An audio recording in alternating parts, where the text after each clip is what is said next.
म चाहिँ यो यासोक गाउँमा छु, सुन्तला बगानमा। सुन्तला कति धेरै फलेको हामी हेर्न सक्छौँ हजुर।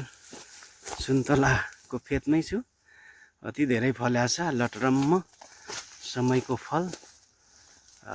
के गर्ने है, अब मलाई टिप्ने अधिकार चाहिँ छैन, यो बेचिसकेको रहेछ। हामी यहाँनिर माग्दैछौँ। सर आउनु न यहाँनिर हेर्नु त, कति धेरै है। हाम्रो हिरा सरसँग म आज छु। मिठो रहेछ त। ए लि पनि सक्नुभएको हजुरले? ओहो मिठो छ हजुर? मिठो छ खै सर चाखी हेरौँ न। हामी चाख्दैछौँ, सुन्तलाको फेदैमा छौँ सरसँग।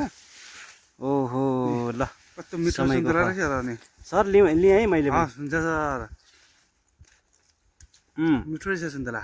वाउ, यो हो नि त तरिका। अर्ग्यानिक बोर्डबाटै ट्याक्क टिपेर खान पाए त कति मिठो पो हुन्छ त। मिठो है सर? हजुर हुन्छ। मामा यो चाहिँ बेचिसकेको रहेछ नि सर? बेचिसक्यो नि, तल हामीले बोटकै टिप्नु नपाउने भयो।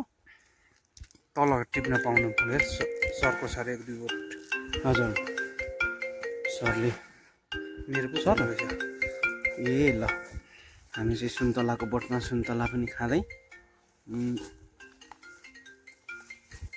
यस्तो मौका नआउला फेरि पनि भन्ने लागेको छ भाइ। सुन्तला कति धेरै फल्यो हो, सुन्तलाको फेदैमा यस्तो छ हजुर जिन्दगी। फुर्सदमा सुन्तलाको बोट कति धेरै छ हजुर यहाँनिर। यहाँ म फलेको देखाउँछु। सुन्तलाको बोट हो।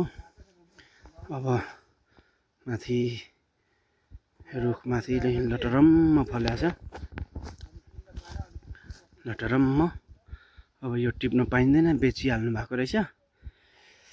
कस्तो मिठो छ यो सुन्तला। यहाँ चाहिँ घर पनि छोडेको रहेछ।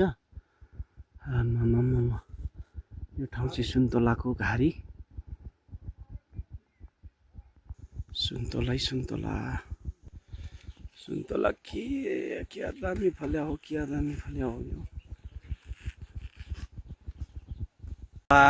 अर्ग्यानिक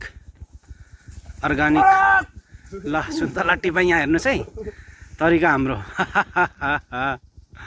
यो हो नि त तरिका है, तरिका यो हो नि त। बनिसक्यो खानु पनि पाइने, टिप्नु पनि पाउने।